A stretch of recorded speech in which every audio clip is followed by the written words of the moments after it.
What's up, everyone? Grand afternoon. It's 12 noon.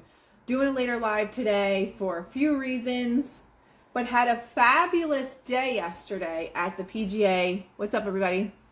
The PGA conference in Orlando. It was the shortest trip of my life, and it was very fun and it was very inspiring. So we're talking about abundance today. We're going to read from the Abundance book. What's up, everybody? Joe Ashford in the house, and it's an afternoon live. Well, we're talking about abundance today, and yesterday was a day of inspiration. Golf is obviously a very expensive sport to play, so it ties in perfectly with this live on abundance. Because people that play the sport of golf, or people that were at this convention rather, let's say, and not lump people together, are people that live in a state of abundance. There is so much money in the sport of golf. It's a very expensive sport, and it's a mindset, right?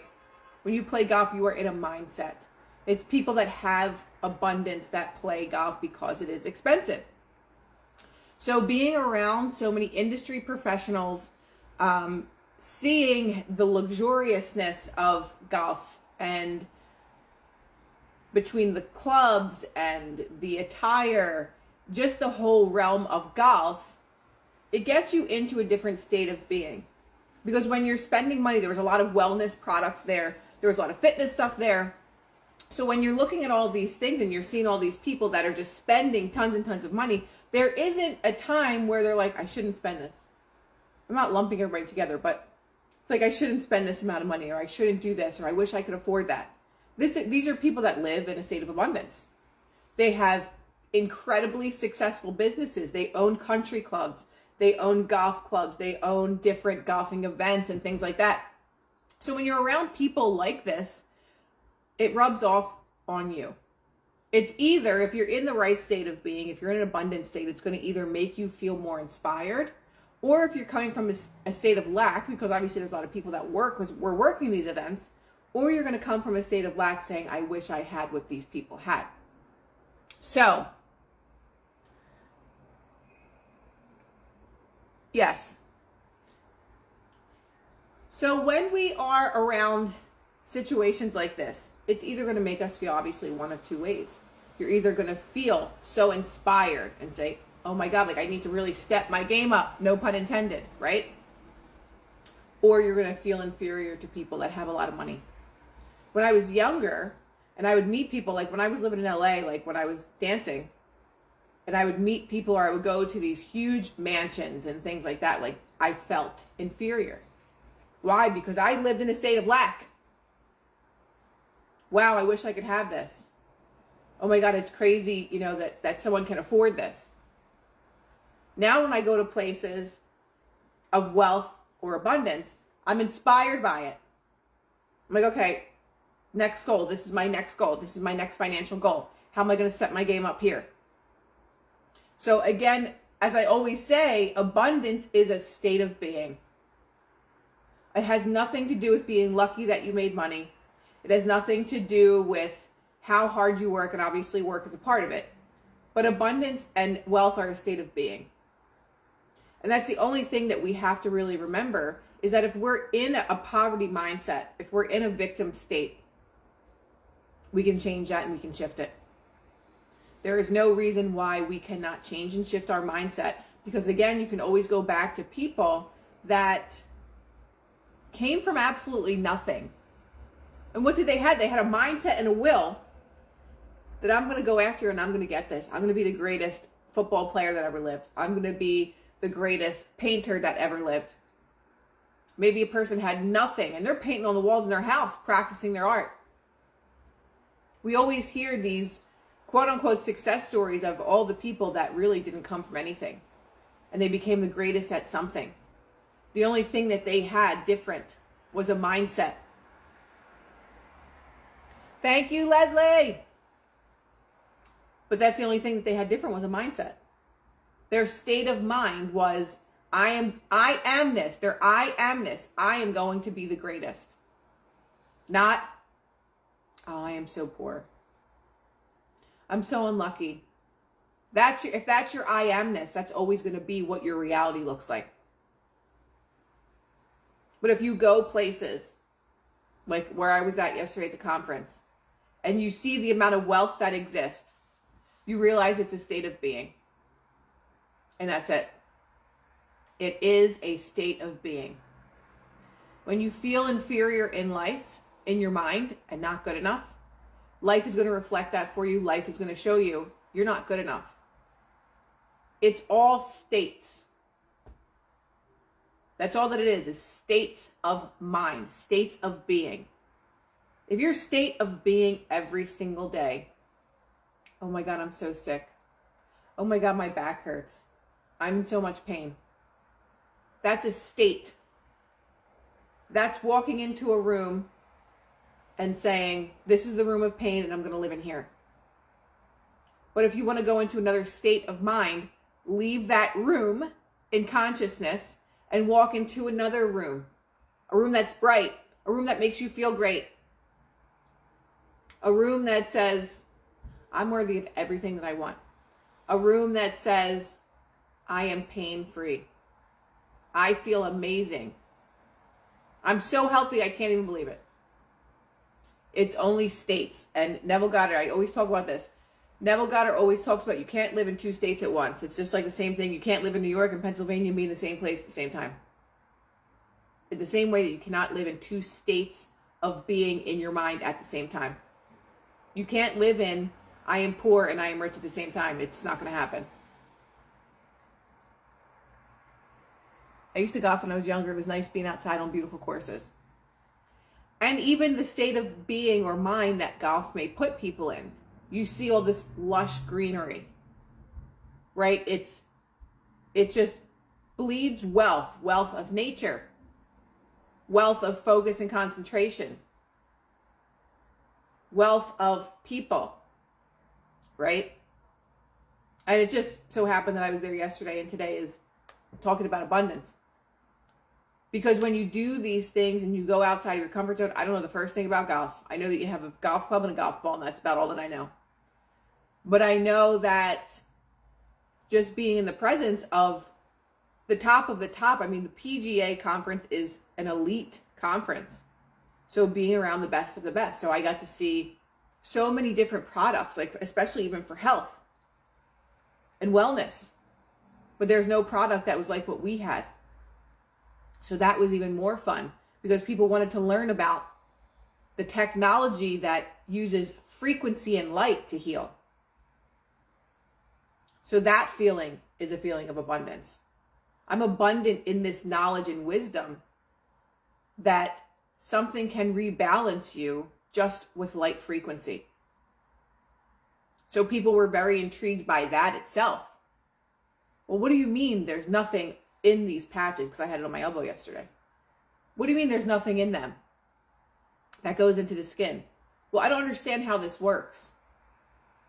So having the abundance of knowledge also goes into the category of abundance because why? Knowledge is power. When we have the knowledge of so many different things, it's very difficult for you to lose in life unless you have a mindset that says, I might know all these things, but I can't have all these things. But if you have all the knowledge and you understand the mindset of abundance,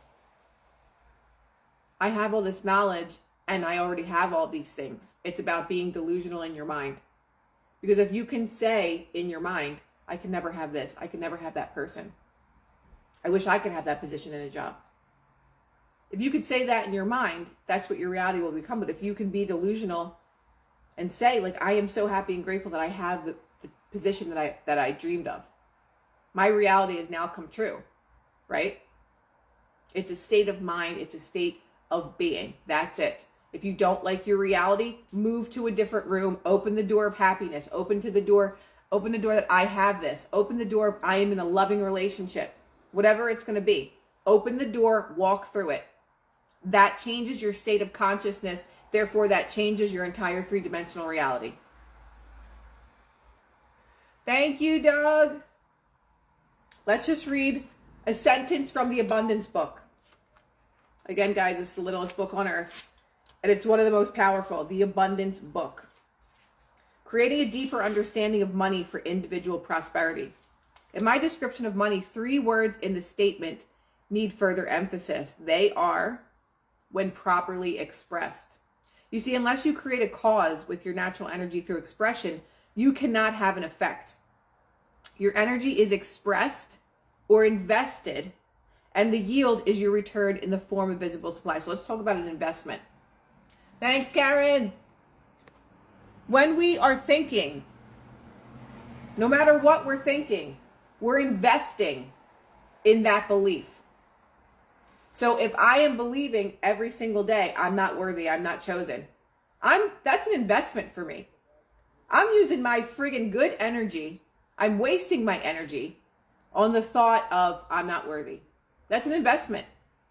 In the same way that if you are training to be an athlete, you're investing your time in becoming great. That's in anything. So where are you investing your consciousness and energy? Where are you investing? If you're constantly investing in I'm the greatest and I have the most, I have the best restaurant in the city, I'm investing in that thought. And I'm going to make it a reality because it says here, your energy is expressed or invested, and the yield of that investment is the return in the form of visible supply. So if you're constantly dwelling on, my bags are getting on my nerves today. If you're constantly dwelling on, I could just never have an amazing relationship, I'm always treated like shit, you're investing in that idea, and the yield is your return in the form of visible supply. Surely enough, someone's showing up to show you that you're not worthy and you're deserving of being treated like shit. But if in your mind, you always wanted to open a certain business, or in your mind, you're more than worthy of having an amazing relationship, the visible supply is in your reality. You invested in that idea. You invested in that belief. So when we start looking at our thoughts as investments, instead of just something that happens of thinking, right? Our reality is going to shift because the yield is your return in the form of visible supply. That's it. When we start to see things in the ways of investment, our consciousness is an investment of our reality. If you don't like your reality, then start investing in something else in your consciousness. That's it. We overcomplicate this reality because we allow the outside world to dictate how we feel. I don't have this out here, so I feel not worthy. I'm treated like shit by my partner, so in here I feel that I'm not chosen or I'm not treated well.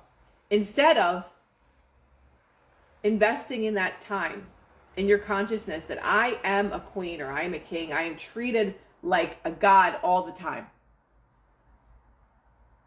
You can think of a person, every single person on here can think of one person right now that walks around like everyone owes them the world and they get it. Some people can say that they're stuck up. Some people can say, who does that person think they are? It's exactly who they think they are. They think, so a man thinketh, so he is, and so he is. What a man thinketh, so he is. Who does that person think they are? They think that they're a queen or they think that they're a king and they fucking get treated like one. That's who they think they are. And the world, your return of investment is in the form of supply, visible supply. When you invest in your mind, I am a fucking queen and I'm treated like it everywhere I go, your visible supply will show up in your 3-dimensional reality. It's very simple. How do you express your energy, your very essence? Just think about that yourself right now. How do you express your energy? When you walk into a room, your energy is expressed whether you're aware of it or not.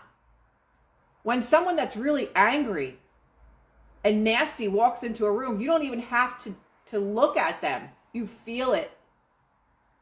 That's the energy expression.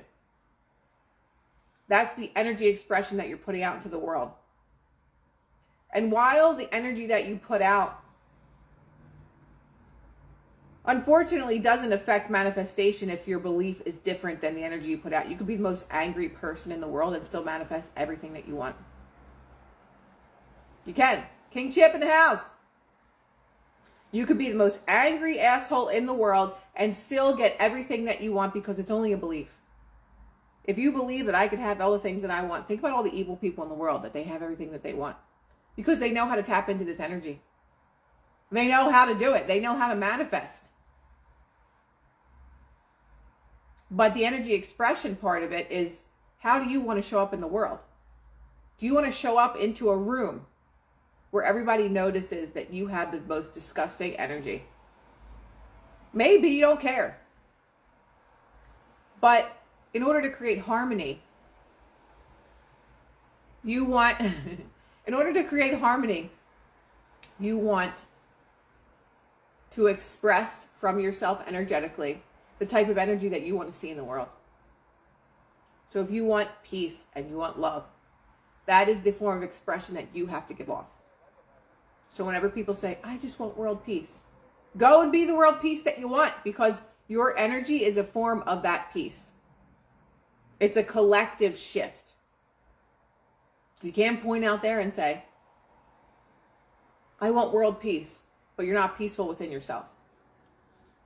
Moving forward, through your thoughts, feelings, words, and physical activities, all combined in a daily program of meditation, controlled visualization, intense love, joyful thanksgiving, verbal harmlessness, and right action, in this case, for the express purpose of cultivating your energy field for the harvest of money. Now, I disagree with this a little bit, obviously, because you don't have to have these things in order to harvest money, right? You don't. But if you want money to come from a space of joyful thanksgiving, verbal harmlessness, the right action, we want to walk out into the world with a controlled visualization of intense love, joyful thanksgiving, and all the things that I just mentioned, right?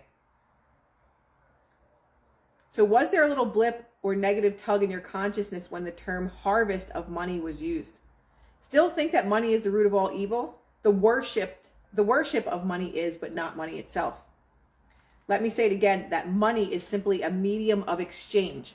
What people use to exchange for goods and services, a part of the physical living process while on earth. Your energy made visible. Let's just break down your energy made visible. The amount of money that we have is in exact alignment with how we feel about ourselves to be true. Think about that. What was that sentence? It's your energy made visible. Instead of equating money with greed, selfishness, exploitation, and bondage, think of benevolence, generosity, goodwill, and freedom.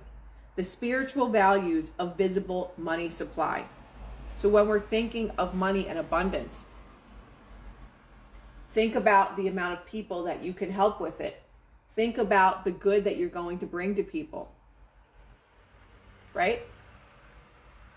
How can I help people with the abundance that I have? And if you're still in a state of lack, you're going to come from a space of, well, I just don't have enough money. Like, how can I help people if I don't have enough money? Or if you're in the state of, well, I don't have the money now, and when I get it, like, how am I supposed to help people if I can't even help myself? That's coming from a state of lack and victimhood.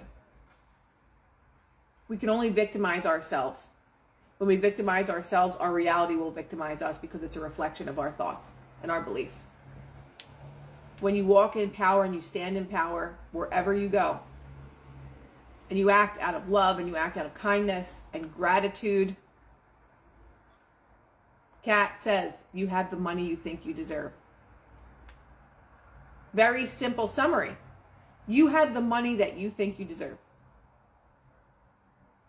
I'm undeserving. I am not worthy. If that is your belief and that is how you walk around. Most people are like, I don't walk around feeling unworthy. I don't walk around feeling not deserving of something. It's because you're not really understanding what we're saying. It's a feeling. You're not walking around like, I'm not worthy. Wow, I'm not worthy. Wow, I'm not worthy. I'm never chosen. It's not, you're not walking around with these statements in your mind. It is a feeling of like, I'm just not lucky. I never get those things. I never had luck in love.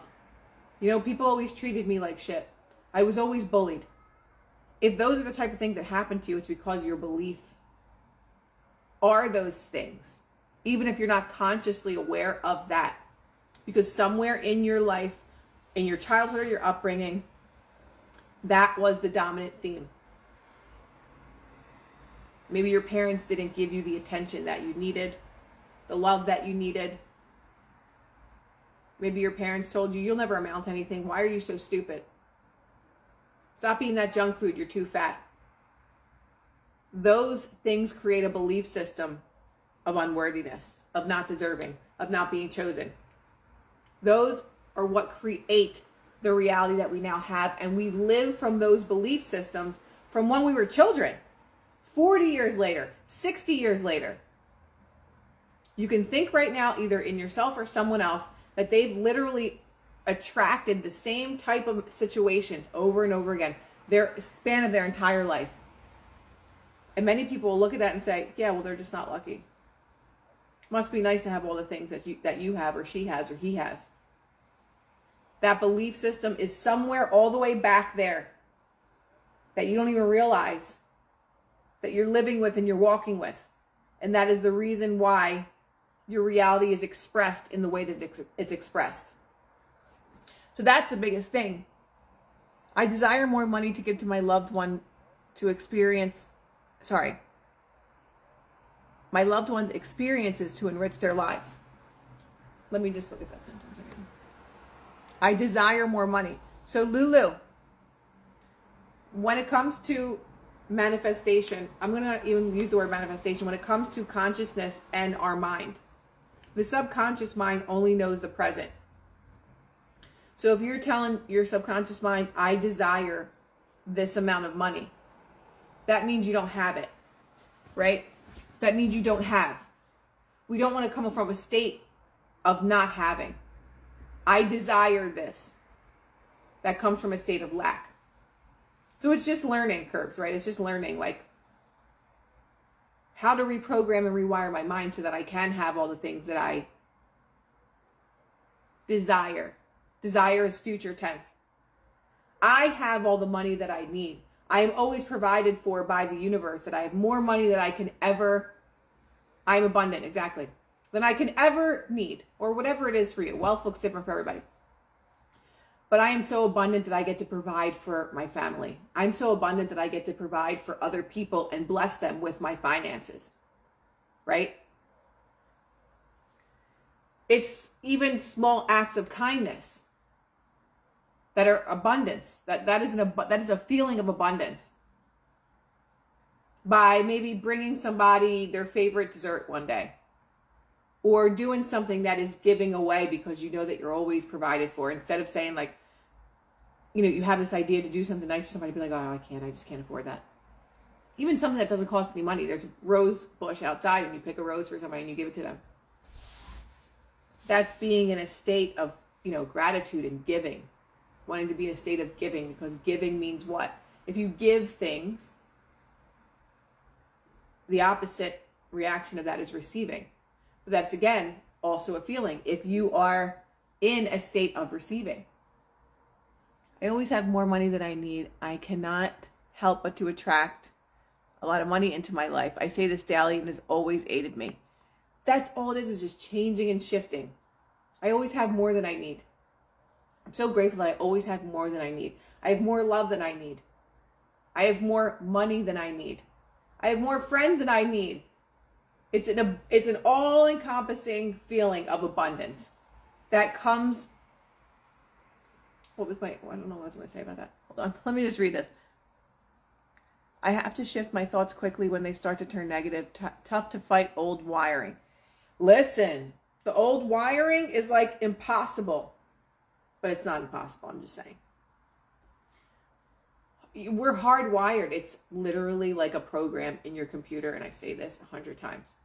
you have to re-upload. You have to upload a new idea. You have to upload a new game in your computer in order to play it. That's the simplest way that you can put it. And your subconscious mind will try to override. You're like, but I'm uploading the other program of I'm abundant and I have everything that I need is at like 25%. And that other idea is at 100%. So it's going to try and override this idea. 100% is greater than 25%, right? But you keep pushing and you're like, now I'm at 30%. That 100% is still going to try and override with the old ideas and the old story. Now I'm at 50%. Wow, this is getting easier. Now it's 50% versus 100%. So the subconscious is slowly allowing other ideas to be welcomed in. Because the subconscious is trying to protect you. Like, it's just trying to protect you with all the shitty, stupid ideas that you've had in your life of who your subconscious was programmed to tell you that you are every day. It's trying to say, no, stay over here. It's safe here. It's safe to feel hurt. You know what the outcome's going to be. It's safe to be with a person that's not going to treat you right because you know they're eventually going to leave. You already know the outcome. But when you start to shift into a different mindset, all of a sudden your mindset becomes, I get whatever I want easily. Instead of everything being a struggle because you believe everything was going to be a struggle. Now all of a sudden things start to come a little bit easier. Your life starts to shift. Things start to turn around. This feels unfamiliar to me. I feel danger. Even though it's something for the good, we're so used to feeling bad things that when something good starts to happen and shift in our lives, we're like, this feels foreign. I don't like this. This doesn't feel right. I can't do this. No. And you want to go back to your old ways. But if you continue to push through, re-upload the programming, things start to shift and it starts to feel more natural. It starts to feel more natural to you to be loved instead of to be left. It feels more natural for you to have all this money instead of I can't afford. And then it becomes normalized, like where you just expect money. I just expect money every day. That is the mindset that I shifted into. I just expect money to come to me freely every single day. An overabundance of money flows freely to me every single day through my talents. That's what one of my affirmations was for a long time when I lived in LA, when I was still living on a dancer salary. And then all of a sudden, just out of nowhere, like I would start to shift and then like a job would come up. Some other gig would come up.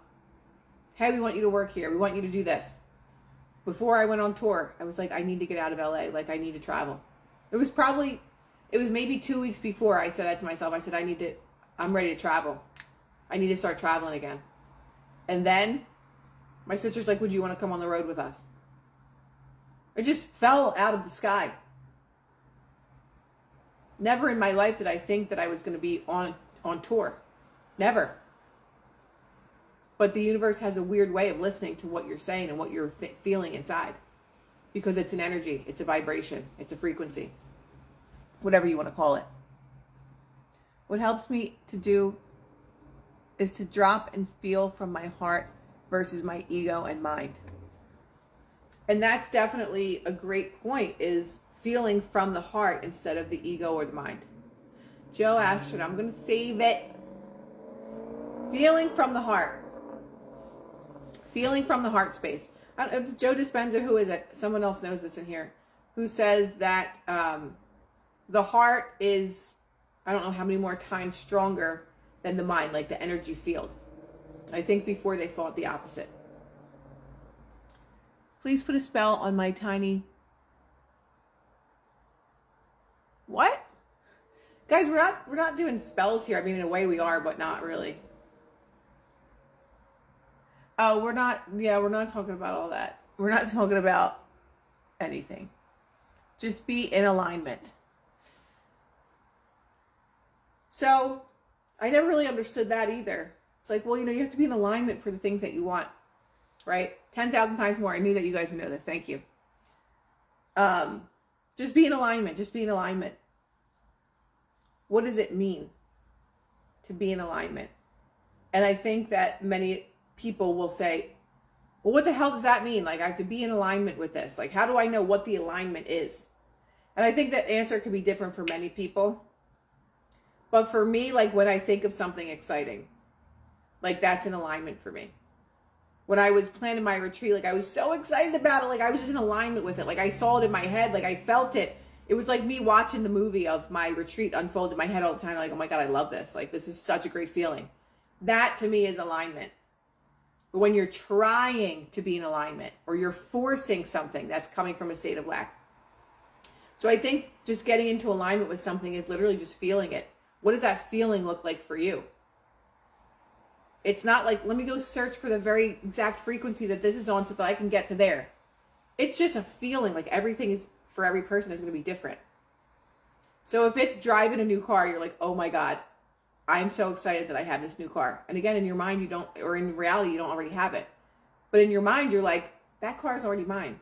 You see yourself driving it. You love the feeling of it. I'm not talking about materialism all the time, but just things, or the new house that you want. Feeling that, being in bed in your new house, that's a feeling that you're aligning with. But it's also if you're thinking to yourself, oh my God, this is so amazing. Like having this beautiful house, but I'll never be able to afford it. You just canceled out your visualization. You just canceled out your ability to bring that into your reality. Because you're investing that investment in your mind. Because we're investing with our thoughts. So if our investment in our thoughts are, oh my God, this is amazing, but I can never afford it. You're investing in the idea that you can never have it. But if you're investing in your thoughts and you're investing in the idea, I am so happy and grateful that I have my dream home. I'm living in my dream home. I can't even believe this, right? That is then what yields your reality. Or it will, at least, if you stay in that state. You have to stay in that state of having, not having. I've had things happen like buying my first house and not having the money, and then boom, lump sum came in my hands. Because it's all a belief system. Joe Astrid, how about manifesting for others? You see them differently, showing up differently in your reality. Because this is like a topic that people don't like in the manifestation community, is that no one has free will in your reality. Because this is literally your experience. And it's not because you're doing something or you're making someone do something else. But this is literally our individual reality. Everyone is an extension of us, right? Everyone is our mirror. So if you want someone to show up differently in your life, you have to show up differently in your own consciousness for yourself. If it's a person, say it's your partner, and they're not treating you right, you have to start seeing in your mind, I am a god or I'm a goddess, and I am treated with the utmost respect by my partner. When you make that shift and you start to walk differently and your energy is different, the people in your life are also going to shift. And again, they're either going to shift closer to you and shift into exactly what your energy match is, or they're going to just shift out of your life. And that other person is going to come in that reflects what you're actually feeling. So you can read a lot about this. It's people talk about this and say, you can't control what other people do, but no, the other side of it is no one has free will in your reality. Because if you look at this matrix system as a game, or that you're the writer and director and star of your movie, you get to tell everybody else what to do. But it's a mind.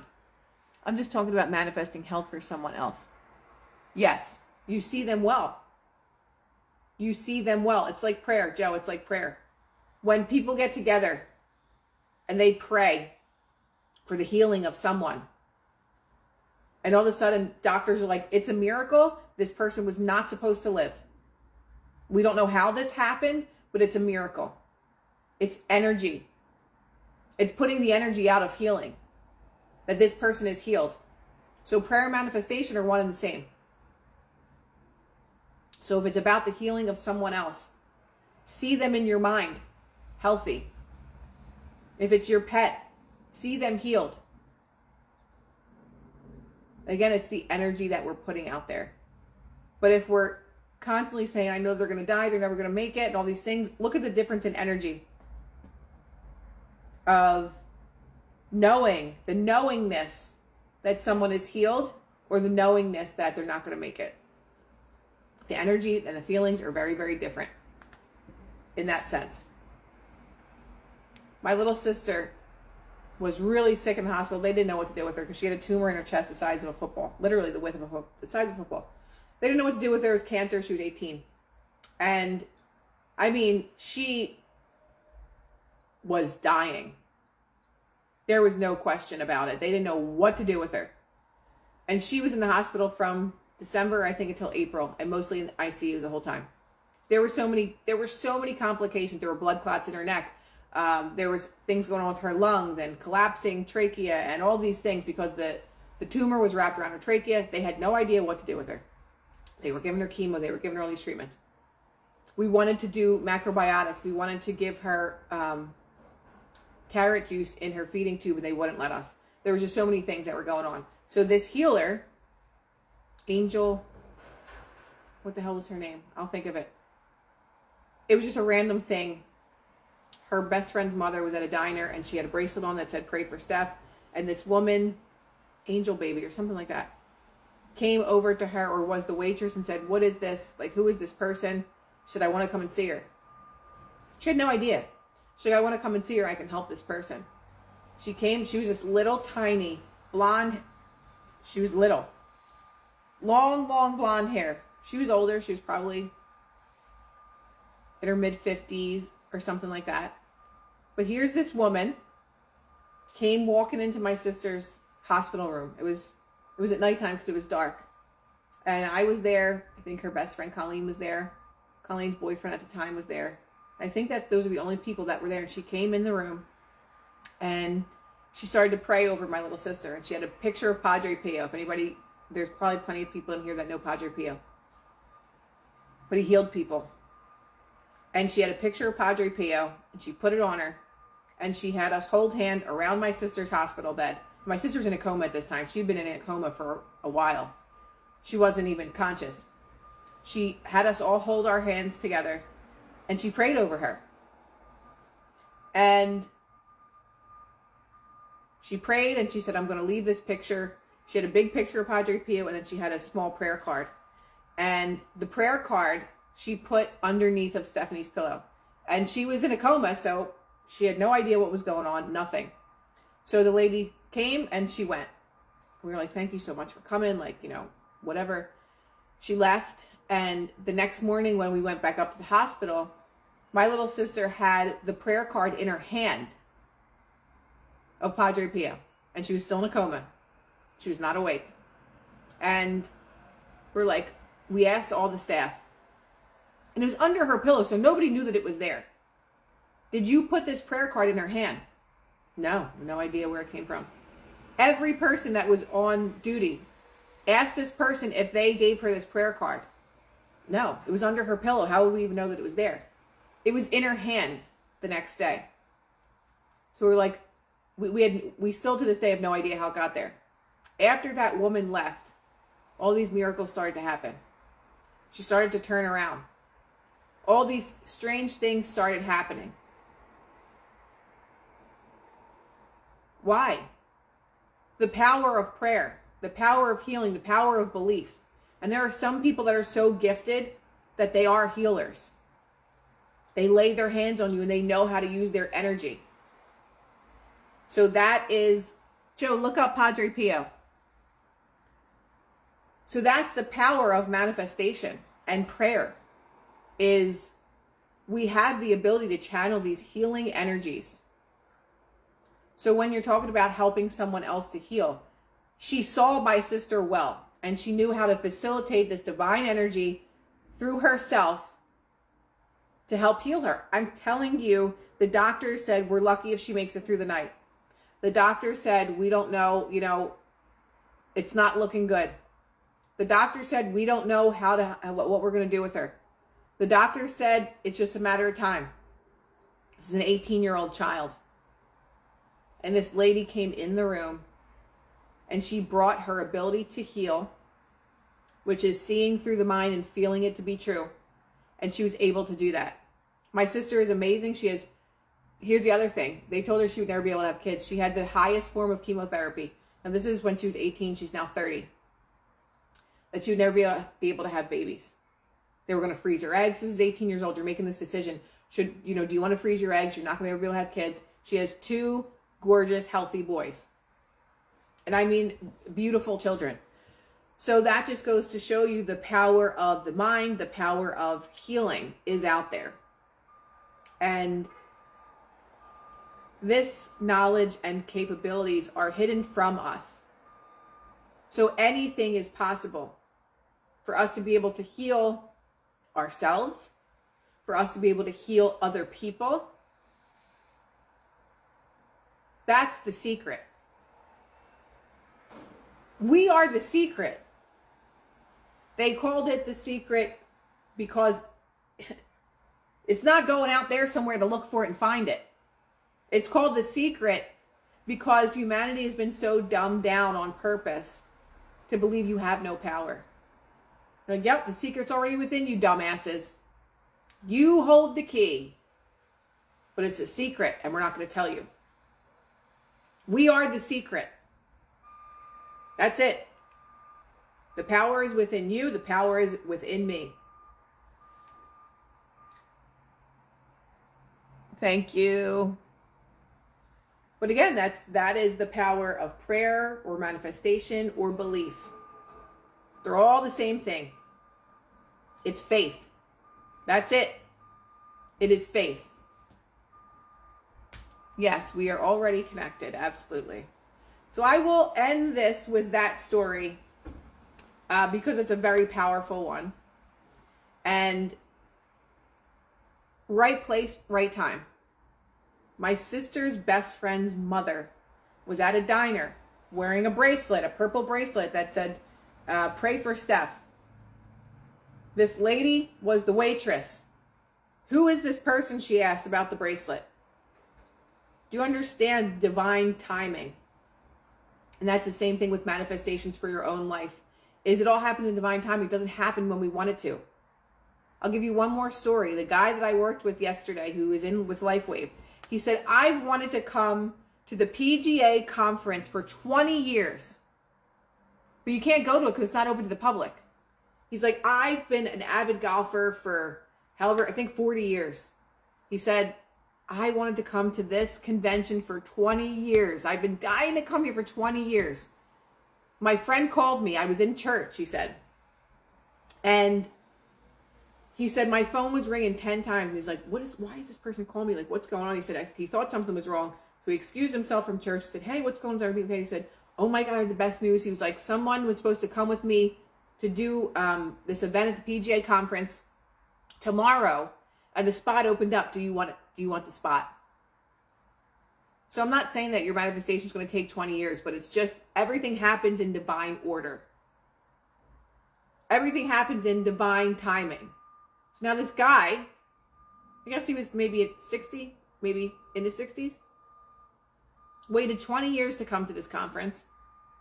He thought about it, and then somehow someone else dropped out and like, hey, do you want to come to this? It's just divine timing. We don't get to tell God how we want things to unfold. We just have to have the blind faith that they're going to unfold for us. And that's it. So, with that, we'll conclude for today. And I'll repost this. And I hope that everybody has a wonderful, wonderful weekend and an abundant weekend.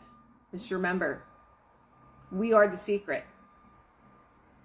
There's nothing out here that's the secret. We are the secret. So, have a beautiful weekend. And I will see you all on... Guys, I can't keep going. I got shit to do today. Yesterday was the longest day ever. And I was like, oh my God, I got so much to do today. So... Guys, I'll open my own manifestation school. You know how powerful that would be. I actually thought about that a lot. Is opening a school for the mind. So, I'm thinking about it. I'm thinking about it, and I'm thinking about it, and I'm sending you all love and abundance. Love you! Have an amazing weekend.